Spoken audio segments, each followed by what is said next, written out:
sadar, kemudian sesuai ketentuan itu dilarang bagi tahanan membawa barang-barang yang membahayakan terhadap diri sendiri maupun orang lain. Ya.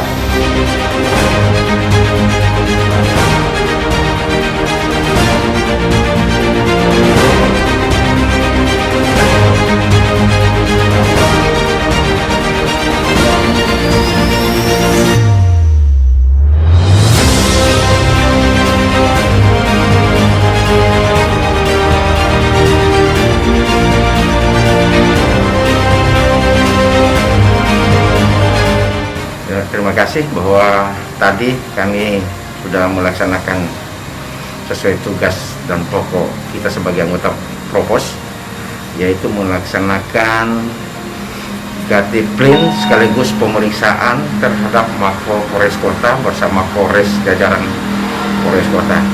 Dan adapun dari hasil penilaian kami bahwa mereka melaksanakan sesuai dengan tugas SOP yang ada. Jadi tidak ada hal-hal yang signifikan yang kita dapati.